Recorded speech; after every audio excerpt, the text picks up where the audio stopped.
Hello from wherever you are. You have joined Moving Students Beyond the AI Copy-Paste Era.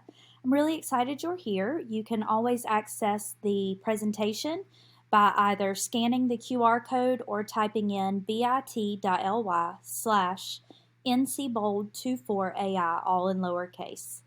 So a quick little note about me. My name is Alicia Ray. You can find me on X, formerly known as Twitter, Instagram, Threads, etc. at I Love Educating, ILUV. You can email me at iloveeducating@gmail.com, and you can follow along with my educational journey at aliciaray.com. I am certified through ISTE. I'm an ISTE certified educator. I also am ISTE certified through their AI program. So I'm really excited to be talking with you about AI and how we can move our students beyond just the basic copy and paste that a lot of students are choosing to do with AI. I'm also a published author. I wrote the book Educational Eye Exam, Creating Your Vision for Education. It was published by Dave Burgess in 2019. So if you're interested, there is that. The two little cuties behind me, you're going to hear a few stories about them possibly. Bailey is the one with the glasses, and Sophie is my brunette. Bailey is 15, Sophie is 11. So they're both growing up in this world of artificial intelligence, and it's so important for us as educators to help them maneuver this in a safe way, kind of like a lot of people helped us maneuver the things like, I don't know, the internet. So it's really exciting to think about. This is their equivalent and is getting more and more robust as time goes on. So let's dive into moving students beyond the copy-paste era. So this is an activity that I do with students, and of course, because we're virtual, it's going to be awfully difficult to do this activity, but I have them choose cats or dogs, and I just put this up on the screen, just cats or dogs, and they immediately kind of start talking with each other, and I'm like, whoa, whoa, whoa, whoa, let's write what we're talking about. So they click on this cats or dogs, and it's going to ask them to make a copy.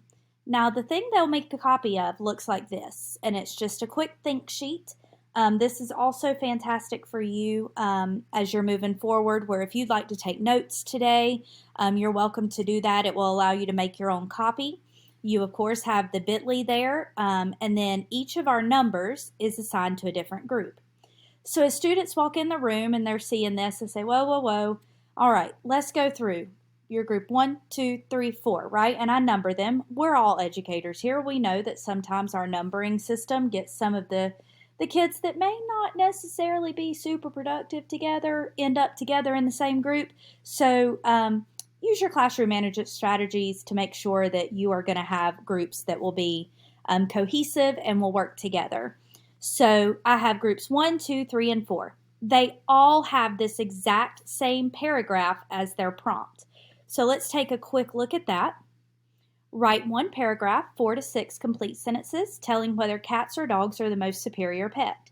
Consider facts like companionship, loyalty, independence, ease of care, and any personal experiences you have had with cats or dogs. Be sure to use correct grammar, capitalization, and punctuation.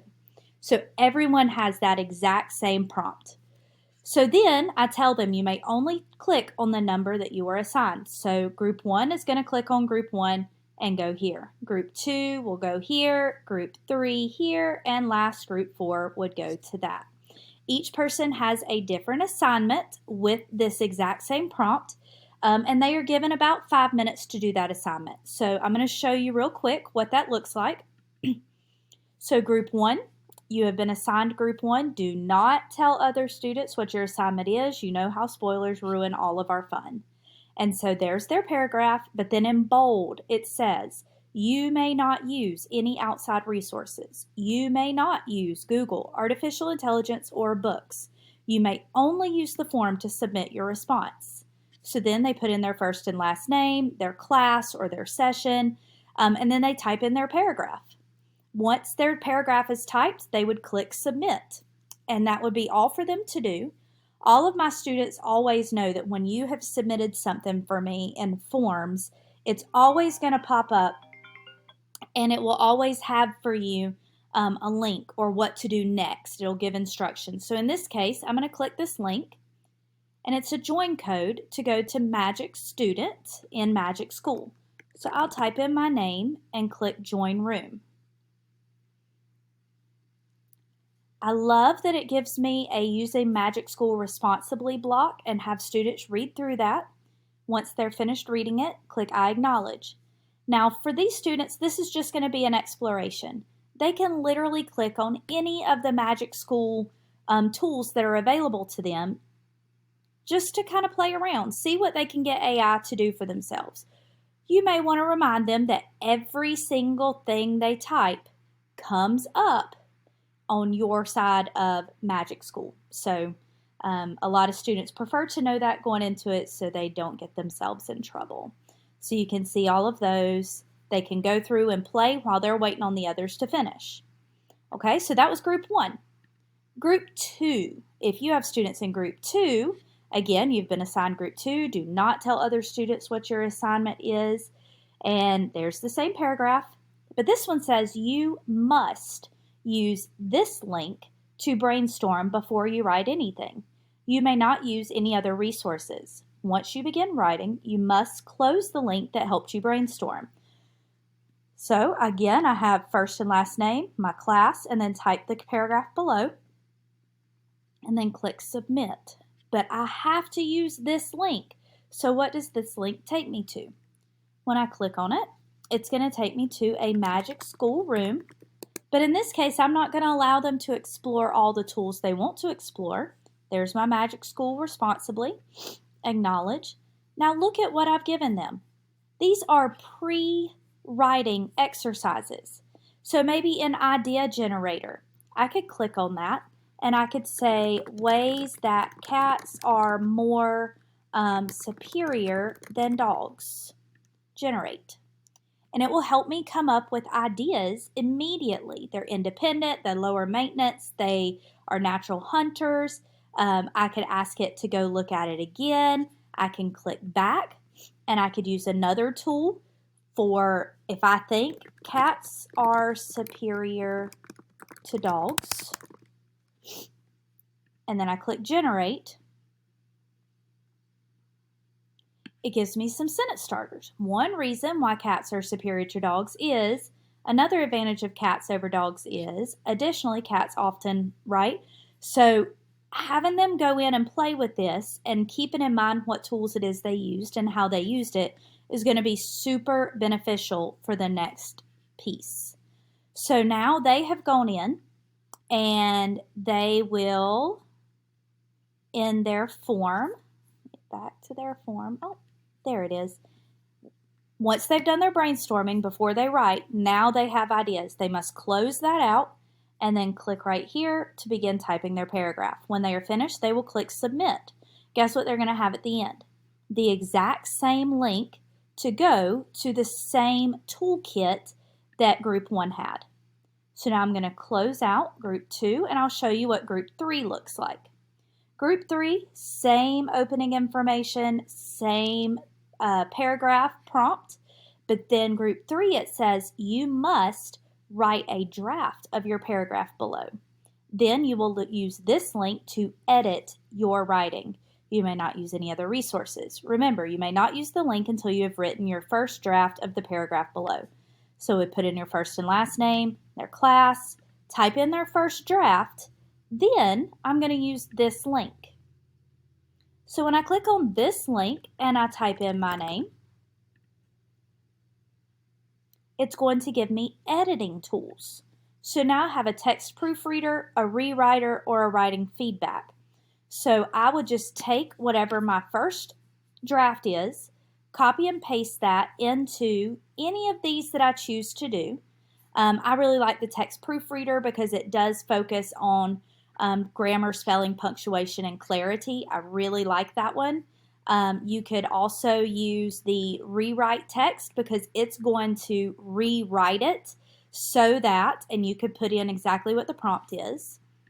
And then writing feedback, this is where there's the assignment. Okay, so I've already put that assignment in there for you.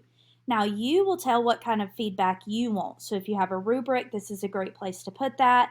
If you are wanting to make sure you have clarity and correct spelling, grammar, punctuation, that kind of thing, you could put that information there and then insert your writing. When you generate, this is going to give you an overview of basically proofreading it, like what needs to be fixed. And it gives you suggestions, but it doesn't actually fix it for you, which is really nice. So those are the 3 tools they have. Whatever their paragraph ends up looking like, they may copy and paste their final paragraph for Magic Student here. It has to be the edited version of some kind of their first draft. They'll click submit, and then they get to go into an exploration mode with our Magic School. And then finally, Group 4. Group 4 has the exact same beginning information, but then it says you must use this link to complete your entire assignment. You may not use any other resources. You may not use any of your own originality or creativity when you write your paragraph. You may only copy and paste a response by piecing together a paragraph using the tools from the link above as your final response. So again, you have first, last name, session, and then literally just a copy paste your paragraph. So what I would do is I would take this paragraph, I would copy it, I'll go to this link, and guess what this link is going to take you to? Right, Magic Student, once again, powered by Magic School. There's my use it responsibly. And how about I do content generator? Generate original content, academic content to help you learn. Okay, so I want one paragraph. This is the information that I want, my prompt. And I really don't have any additional criteria. Maybe I like dogs more than cats. Okay, so then click generate.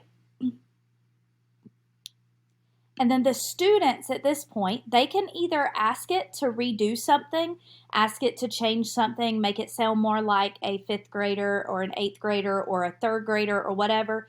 But eventually they will go and copy this paragraph and they will paste it right here. They'll click submit and then they will have time to go play with Magic Student tools.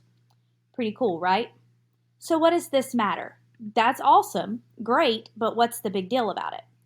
So what's going to end up happening is I will be pulling the curtain back for you guys. All of their forms are going to be dumped into one spreadsheet. So I have Group 1's answers, Group 2's, Group 3's, and Group 4's answers. I'm going to pick out answers that go with that particular class, and I'm going to put them into this slide deck, to AI or not to AI. So after 5 or 6 minutes, if they're working diligently, I'll give them an extra minute or 2. I will present this to the students, and I'll have them tell me on a range of 1 to 4. 1 being absolutely no AI used, 2 a little AI, 3 some AI, up to 4 like it was all AI. Okay, and they have to know that scale, and it's very simple: 1, 2, 3, 4. Or you can have them hold up fingers 1, 2, 3, 4 to vote for what they think each paragraph is. Or you can have them switch. It depends on your classroom management and your classroom style. If you want to do like a 4 corners activity, and corner 1 is, you believe that no AI was used, corner 2, a little bit of AI, and so forth. You see where I'm going with this? So then I'm going to look at the slideshow with students. To AI or not to AI? That is the question. So then here we are. We have our first paragraph. Students will guess what they think it is. Second paragraph, students will guess what they think it is. Third paragraph, students will guess. And fourth paragraph, students will guess. Okay? Now typically when I'm working with students, these are all adult examples, so they may be a little more difficult. But with students, it is very clear when you see where an AI-generated content is. I mean, look at this. When considering whether cats or dogs are the superior pet, it really depends on what a person values in a companion. Ultimately, the best pet is one that fits your lifestyle and right? Like, if a unique companionship, really. I love my middle schoolers. I'm sure we all love our students to pieces, but to have them say unique companionship, considering whether the playful nature or the serene independence, those are things that they don't really feel very middle schooly. So I would know immediately. Now here's where the powerful piece of this comes from. Now we start having students go back and reflect. If you were a number 1, if you wrote the 1, raise your hand, and they raise their hand. Well, how did you feel if somebody said you used AI? A lot of times they get really like, it'll go one of two ways. They'll either say, wow, my writing must be really good, or I'm a little upset that they think it's AI because that was my work. And I don't want people to think that I'm stealing from AI when that was just my thoughts. I just write that well. Or, level 4 is like, yeah, I sure did. I copy and pasted. And so then we talk about, well, what does that look like for you in your classroom? What's your classroom policies on using artificial intelligence? Could you potentially get a 0 for that assignment? So having those really in-depth conversations with students and bringing them to the table to help them talk about where they felt comfortable with AI, it's really powerful. Because then it's not we're talking to them, we're talking with them. So here's some examples of reflection and debrief questions if it doesn't happen naturally for your classroom. How can you tell which was written? What patterns do you notice in those written by AI? Was it harder or easier to use the AI? If you, as the learners, can tell which is AI, don't you think that your teachers can tell? These last 3, wow. How much AI do you feel is acceptable? That is very telling. I really enjoyed that conversation with my students because a lot of them even felt like the number 2, where they were brainstorming, wasn't acceptable, because I think that as a generation, we are a lot of times pushing into them that AI is not acceptable, where actually it's going to be a tool that they could be using, and one that I'll go out on a limb here, that they're going to need to use as they move forward in their careers. Their careers do not look like our careers. So we need to be planning for what they will be exposed to and not necessarily of our own past. Do you feel like you were cheating? Why or why not? And what lessons did you learn in this activity? So it was just a really great conversation. This entire activity with my students took between 30 and 45 minutes, depending on the age group, depending on the maturity. My 8th grade group actually just had their Surrey early college essays were due. So they have to apply to get into an early college here in my district.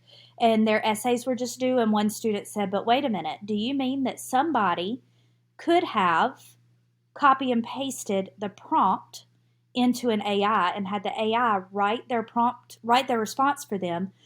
And then because their writing looks better than mine, they could get in and I don't. And I was like, yeah, that's exactly what can happen.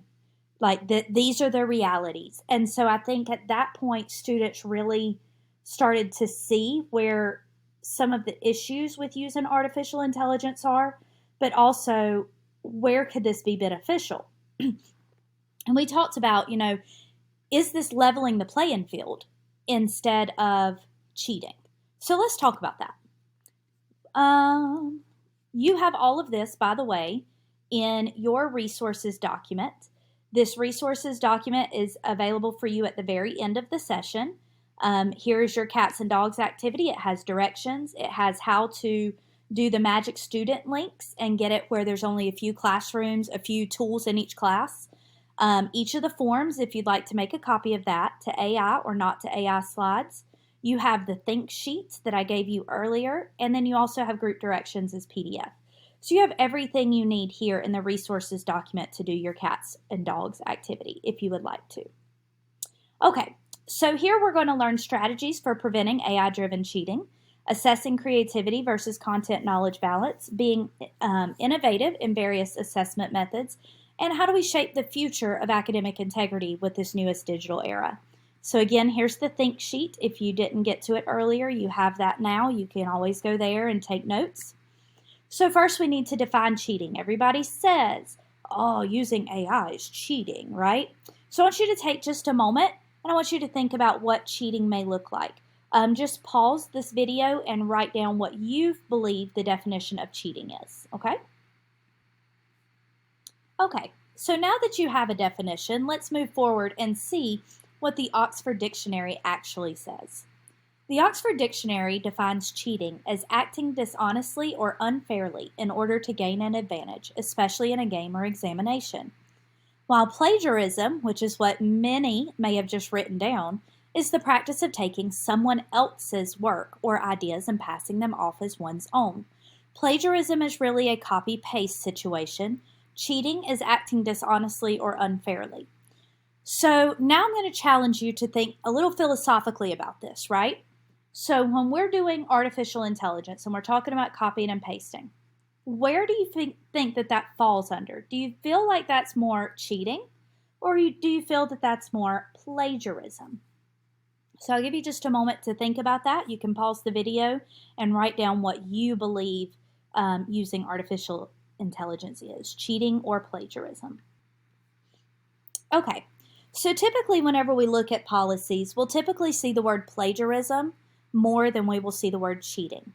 We see the word cheating less because there are multiple different opinions of what cheating looks like.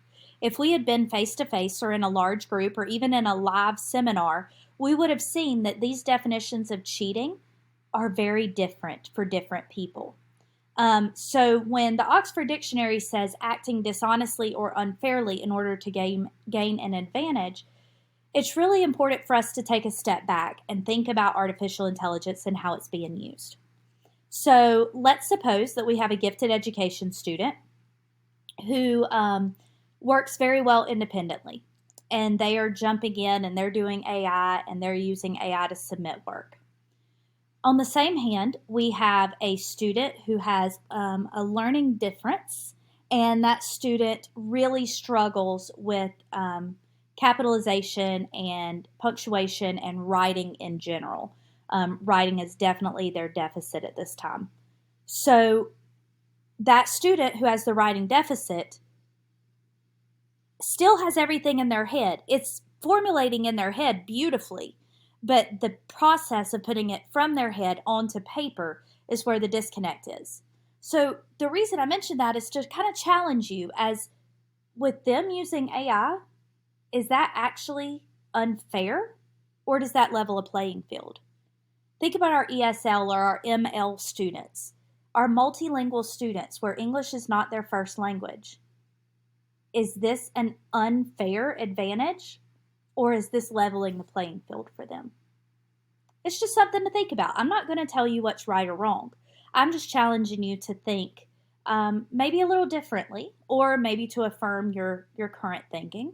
But just keep that in mind as we're thinking about what is cheating and plagiarism. Now I'm going to get way philosophical. So in plagiarism, it is commonly noted within the AI community that it is not possible to plagiarize artificial intelligence. And I know some of you may have just gone, what? Yes, it's true. It's very true. Because the way that artificial intelligence works is it's taking information from all over its database, whatever that database may look like. It might be the entirety of the internet. It might be just a database from a specific organization and so forth. But it's taking, yes, other people's words. It is taking other people's words. But whenever it brings it to you, it paraphrases it. And so basically, AI is trying to prevent the plagiarism aspect because it's taken other people's ideas and put it in its own words. Okay, so if we are saying that AI is plagiarism, that would therefore mean that we accept the notion that AI is someone else. Now, yes, I know we could talk about entities, we could talk about that type of thing, and we could dig really, really deep into this. But basically, what we're getting at is, in my book, and that's why I mentioned that I was a published author at the beginning, in my book, I cannot really sue someone for cheating, but I could sue for plagiarism.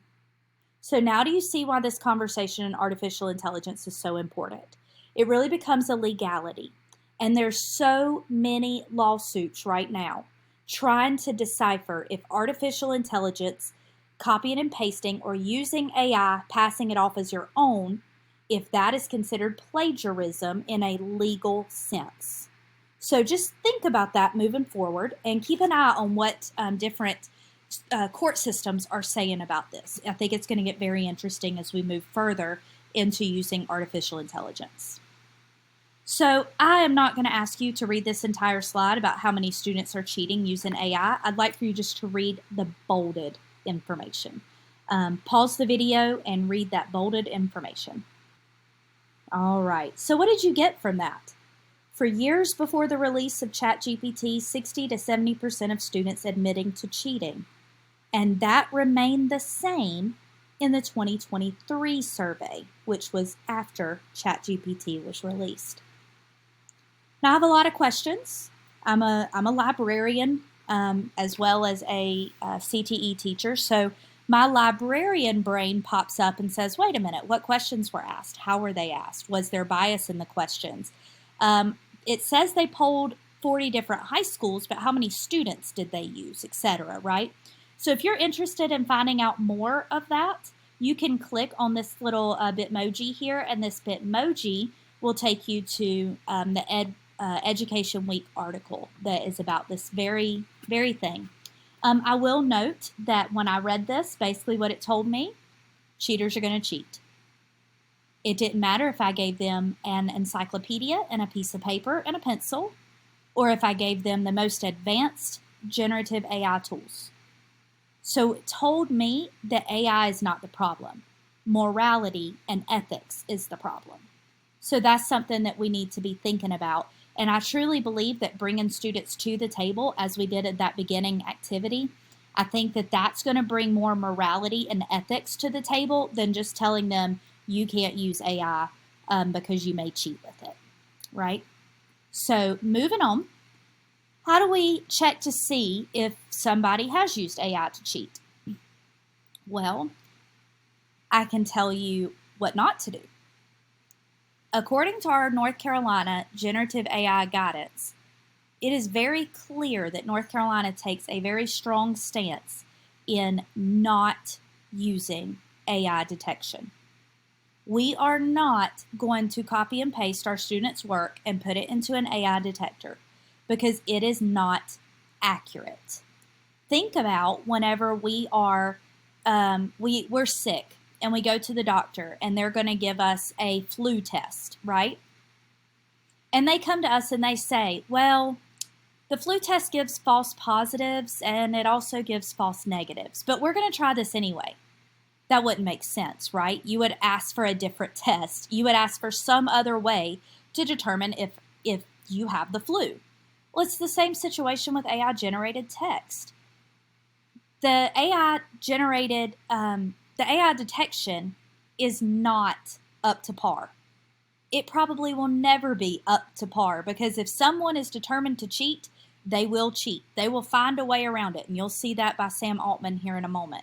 But if you're interested in more information about how AI-generated text is detected and the overall percentage drop in accuracy, you can click here, and it's going to tell you quickly from Amanda Bickerstaff, who is the leader, the head of AI for Education.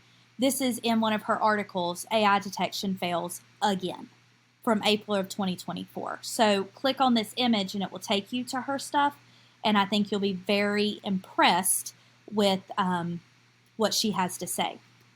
Now, at the same time, we also have Holly Clark, and Holly Clark is another guru in AI. And Holly Clark is saying, look, stop using AI detectors. They are problematic. And this image here, if you click on this, this will take you to Holly Clark's article about why AI detectors are problematic and what we can do. And so looking at all of these different options, we're going to talk about many of these in this session while being aware that AI gives a high frequency of false positives. There are cases after cases where in post-secondary colleges and universities that students are being accused of cheating by using AI and then face academic probation and even being kicked out of their university because their AI generators gave a false positive. That's a huge problem. And so we need to go ahead and move forward with this. It discriminates against non-native English speakers. It promotes a false assumption that using AI is bad. So there's a lot of stuff that we need to be thinking about when we're talking about using AI detectors. So how do we move students beyond the AI copy-paste era? Well, Sam Altman, here he is, the CEO of OpenAI who put out ChatGPT, basically says, yep, there are detections, but a determined person's going to get around them. So they're really not worth anything. That's what I'm trying to tell you, and I'm coming to you with a place of love. So instead, how about we just start preventing cheating? Let's just prevent it from the get-go. We can document our learning through writing notebooks, graphic organizers, using Flip, God rest its soul. If you know, Flip is no longer with us. We are now using Summit, S-U-M-M-I-T. It's been put out by Screencastify, and it is free until free for educators until I believe it's May of 2025. So definitely check out Summit by Screencastify. It's being advertised as a Flip alternative, so check that out. You could also generate a creative element in addition to the writing response, and also think about what is your goal. When you have a student write, we have different goals. And so we need to think about what is our goal in this particular writing assignment. So pause there and think about what are your goals with your writing assignments. What are you wanting students to do when you ask them to write you a paragraph or an essay or a discussion board or an exit ticket, okay? Pause the video, take a moment, think about that. Okay, so that gets us through learning some strategies for preventing AI-driven cheating. We're going to dive much deeper into this information. We're going to talk about assessing creativity versus content knowledge balance now, and that puts us back at our original question. When I'm thinking about my goal, am I primarily going to be assessing their content, what they know about whatever the topic was we learned? Are we going to look at their conventions, their spelling, punctuation, and grammar? Are you primarily assessing their creativity? Now look, before you get hot and bothered here, okay? I'm not talking about actually assessing creativity. And this one I'm thinking originality. And the originality just did not quite go into my alliteration piece that I had here. So I went with creativity. Okay, go with it. And then communication. Are you just trying to see if they can write a coherent thought and put it forward? Okay, so there are different reasons for assessing students. And maybe whenever we're assessing for different reasons, we can use our rubrics to assign greater values to those areas that you're actually assessing. So I am hopeful that whenever you're doing any kind of writing that you have a rubric there. It is very easy to become very subjective in grading writing, and we want to remain objective when we grade writing. So if you're not someone who knows a lot about rubrics, or you feel like it takes you forever to make a rubric, you can click here and it's going to take you to Magic School, and you can sign in, and they have a wonderful rubric generator. There are other AI tools that have great rubric generators as well, and then you can edit them and adapt them to make them what you would like them to be. But some of the best rubrics I've seen, instead of having like a 1, 2, 3, 4, they would have a 0.0 up to a 1, a 1.1 to a 2, 2.1 to a 3, and a 3.1 to a 4. And so then, sometimes you're a 3, but you're really borderline 4. That allows you to give some decimal points. Well, you're almost there, but not quite. Or when kids just do the bare minimum, you could give them the bare minimum score for meeting that particular idea in the rubric. You could also go through and let's say this line is your content, this is your conventions, this is your creativity, originality, and this is your communication. Well, maybe you're wanting to grade your content more heavily than your conventions. There are assignments where I'm not super concerned about their punctuation and spelling. Sometimes I just want them to get their ideas out to me so I can see what they've learned that day.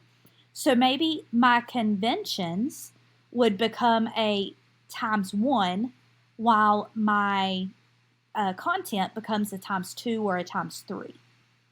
See how you can assign greater values. So instead, if I do a times 3, instead of it being 0 to 1, it's going to be 0 to 3. And then 3.1 to 6. And then 6.1 to 9. Does that make sense? These are different ways that we can grade. And it also is a way to maybe prevent some AI usage. Think about how using this rubric would create the ability for students to feel more confident in what they're writing. Maybe they're so stressed out about their inability to write incomplete sentences that that's what they're using AI for. So if we let them know that, yes, we're going to be looking at that, it is always going to be a small piece of the puzzle, but it's just that. It's just a small piece. If you can get your content in, that's what I'm grading today. So just something to think about. Or what if? Now, this was one of those mind-blowing moments for me. But what if students created a product first? They created something hands-on that represented whatever their content was they learned. They created a cannon versus a trebuchet, and they went in and instead of telling you about what those tools are, they wrote about what they created and how it relates to their new content knowledge. So if I'm thinking about a cotton gin, maybe I would ask students, well, why did you put the bundled up little balls of paper that represent your cotton? Why did you put those little bundled up balls of paper in that side of the cotton gin and not the other? Or if we're talking about an assembly line and we had students actually create an assembly line and then they write about that assembly line experience, that's going to give you something that artificial intelligence cannot give you. The artificial intelligence was not in, Hamilton reference, the room where it happened. Okay? So I love being able to do things like this to get students to think deeper. And it really is a little higher on Bloom's taxonomy as well, because we're going from just regurgitating knowledge to now we're analyzing and we're summarizing and we are creating. That's so much bigger than just describing. So very interesting stuff that you could do with writing if we just look at it through a different lens. Now, when we're writing, this is just good old writing process. This is the same stuff that the majority of us learned when we were in school, back when the writing test was a whole thing. Capture that writing process in a journal or a writing notebook. Have them do their brainstorming and questioning, their concept mapping, thinking maps. Have them do that before they ever start writing in paragraph form. Because if they can do that, then they really don't need to rely on the AI as much. Now we can say, okay, students, now you have a firm background and this is your content information. So perhaps at this point, you could have them write and then put it into an AI like Magic Student and have it edit for them. We talk about formal versus informal writing, and this is a great way to hop onto that train with the students. In their writing notebook, they can write finna and gonna and BC for be calls and the lowercase u for the whole word you and a lowercase I do not care. IDK, IDC, right? It's fine when they're in their writing notebook because that is their copy. That is what they are working from. It's their working information. Then when they start to write it formally, that's where I want that I don't know spelled out, that I don't care, that because, that I'm going to, or I am preparing to, right? This is where I want that information, and that is a solid conversation to have with students so that they understand that their informal language is just fine. They can speak in slang. There's a time and a place. And when you're working on a draft to be turned in, formal writing is what we're looking for. So think about that. Also, somewhere around the year of 2020, some of us forgot as educators, possibly, and if I'm stepping on your toes, I'm sorry. Not really. But somewhere along the way, we forgot that we have the ability to get up out of our desk. Ouch, right? Ouch. We do not need to be sitting behind our desk teaching from our computers. We do not need to sit there with Go Guardian on, and if we have a question, we can stop typing to students. We can speak up and say, hey, Billy, come here for just a second. Bring your notebook with you. I'd like to have let's just look at what you've got so far. So if you are determined to sit at your desk, have a student get up and come talk to you. But I guarantee you, proximity and that classroom management strategy has never gone away. So if we get up out of our desk, and I say we as in me too, this applies to me just as much as it does to anyone else. If we get up out of our chairs and we go work with students, hey, Billy, this looks great. Where did you get this idea? What is this coming from? That is much more powerful than reading a draft of his and then giving it back to him in red pen. Oral conferencing is so powerful. And again, you're seeing flip on the screen. I know that. Just substitute in your head, summit. You could do peer conferencing. You could do discussion seminars. You could do a fishbowl where people are in the middle talking and then the rest of them are taking notes on what the conversation is. There are all kinds of methods of oral conferencing that you could pull back up and go back to that super effective way of teaching. Now, this is where we would typically have share time. So I'd like for you to pause your screen because we've done a lot of talking and a lot of thinking. And this is where I want you to reflect on anything we've talked about. That could be a, aha, I could do that. Or a, I ain't doing that mess. She don't know what she's talking about. It's okay. Or an, oh my, like, oh my, this is good. Or an, oh my, this is bad. You can take oh my however you like. It's like bless your heart, right? So take a second, pause your computers. Pause your video, and I want you to write down an aha, an and an oh my. Okay, so we are finished with our share time. We're going to move forward. And we have now talked about assessing creativity versus content knowledge and having a balance there. So now we're going to look at being innovative in various assessment methods. My friends, choice boards. Period. You can use choice boards for every content area, every topic, every objective, literally anything in the world that we as educators are trying to reach at any grade level. We could bring in some of these innovative assessment options. Simulations and role plays. What better way than to have kids create a script and actually stand up and do the script with their friends? How about we go through and we create a game? I have my math friends, when they did equations and expressions and inequalities, they ended up doing math games where the students, it was modeled after whatever game they enjoyed playing. Maybe they rolled dice. Maybe they spun a spinner. They spun. They spun a spinner. Spin. Wow. Maybe they spun a spinner. Maybe they drew a card. There were lots of different things they could do there, but that was ways to get students writing, making sure they understood content, and it was also a way to assess students in a variety of ways. One of my favorite ELA teachers to go watch would always have debates in her class. And so it didn't matter what was going on, she would assign for students, this is your opinion, this is your opinion. So they had to come in the room with that opinion. And then they had to create a debate forum for the two different sides of the coin. And then whenever the debate was over, she had the students come back. They had to sit and write one paragraph about what opinion they were given. Did they hold that opinion? Why or why not? And then they had to write a paragraph. That was kind of the beginning. Sorry, I should have mentioned that first. They wrote that before they ever did the debate. So this was their opinion. Did they agree with it? Why or why not? Then they did the debate. Then after the debate, they were able to sit down and write another paragraph that was, this either affirmed my original thoughts or I have changed my mind because.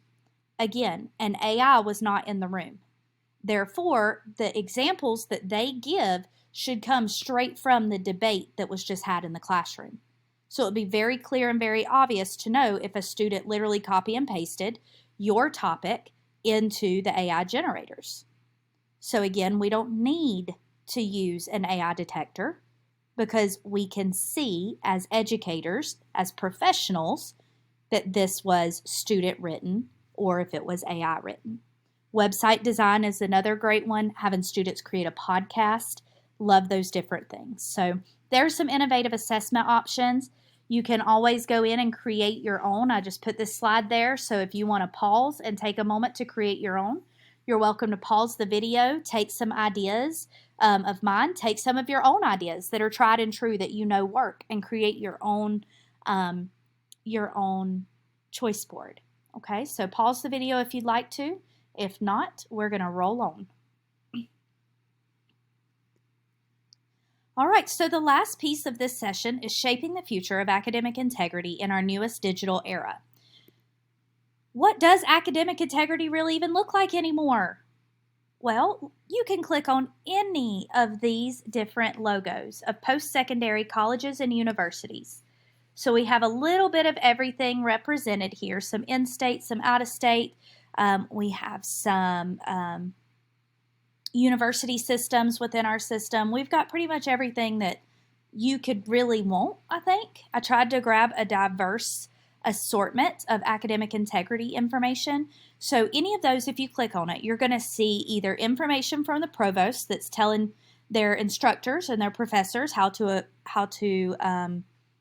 acknowledge and how to use AI. There may be guidance. There may be specific, literally copy and paste this paragraph into your syllabus if you want students using AI, and copy and paste this syllabus if you do not want students using AI. We also have to remember that, especially once they're at this point, their work in their post-secondary universities and stuff, that is their intellectual property. So when we are inputting it into an AI, we are putting their intellectual property into a space that maybe they don't want it to go yet. Think about these folks that are working on their master's thesis or their dissertations, right? That is their intellectual property. They are researching this information. So if their professor goes in, or their doctoral chair or whatever goes in and puts in their information, that's putting their stuff out there. And so that's a conversation that we should be looking at in post-secondary. And not only there, but we should really start looking at that in high schools and middle schools. And yeah, even elementary schools, because that is their intellectual property. So it's a two-way street, okay? But feel free to click on any of these, peruse them. I'm not saying to dig deep, don't delve into them, just look through them and find some things that may just stick out to you. There were several things that stuck out to me. So take a moment and look at that. You can pause your screen and I'll pause the recording. All right, welcome back. So hopefully one of the things that you noticed is that in most of these situations, it's up to the professor or the instructor if they would like to give students the ability to use artificial intelligence. They also mention the possibility of using a variety of artificial intelligence, kind of a tiered system, and using that for different assignments. So maybe for this assignment, it's okay to use some AI. For this assignment, I want this to be completely your work, no AI at all. For this assignment, I need to see your first draft with main ideas, but then your final draft, I need it to be written well. You're a college student, and I'd really like for your information to have correct grammar, punctuation, and spelling. So please, please, please use an editing tool, maybe like Grammarly. Grammarly is AI. So academic integrity, this is very important because what they do eventually trickles down to us. So think about this and what this is going to look like for our students moving forward. How does this change what you may be thinking about your usage of AI? So in my face-to-face sessions, I had people sign in. And in that sign-in, they basically just went through and said where do they draw the line? Where is their stop point? This is where I am not okay with AI being used in my classroom. And so once you've defined that, you can start thinking about What is cheating for you? What is okay for you? Have this conversation with your grade level. Have it with your PLC. Have this conversation with your students. Ask them where they fall on this spectrum. This comes from Matt Miller. He wrote Ditch That Textbook. He also has a phenomenal book called AI for Educators that I highly recommend. He does a great job in AI for Educators showcasing how we can be transparent about the amount of AI use that we have for various things. So that is super powerful. Matt Miller has also not just given us that, but Matt has also given us a template. So if you click on this template, it's going to take you to a slides document where now you can go in and you can create your own scale, basically, of how you feel about artificial intelligence. If you want more about Matt Miller, you can always click on this link up here. He is amazing. So make sure that you're clicking on, I guess the letters is going to be the best place for you to click. Notice how it turns into a hand. That hand lets me know that's going to take me to his website. He's got great information about AI classroom use. I highly recommend him. But what if 12 feels a little daunting? That's too much for you right now. Well, what if you were to pare back to 6? Matt Miller originally had only 6. So what if you went to 6? What if 6 still feels daunting? What if that still feels like it's too much? What if you were to do 4? I wonder what 4 you could use. Revisit that beginning activity. Absolutely no AI. AI for brainstorming, AI for editing, and AI for everything. Maybe that could be your 4, and you could go in and use that scale from one assignment to another, because maybe today it's okay for you to use AI for everything. Maybe today I want you to critique what the AI is actually saying. But tomorrow I want you to use it just for pre-planning for an essay that we're going to write in history. Okay? There are different levels. So we have now gone through each of the different pieces that we hope to look at: learning strategies for preventing, assessing creativity versus content knowledge, innovation and various assessment methods, and the future of academic integrity in this new digital era. If you have feedback, we would love for you to give it to us. If that link does not work, that's perfectly fine. We just appreciate you being here with us. You can always email me feedback at the iloveeducating@gmail.com. I would love to know what you have to say, what your ahas were, your uh-uhs, your oh my's, what really impacted you as you did this quick webinar. Now, again, I did promise you the resources. Your resources are here, and that's going to take you to this link. This link has for you all of the links from the presentation, the rubrics generators, the AI classroom use.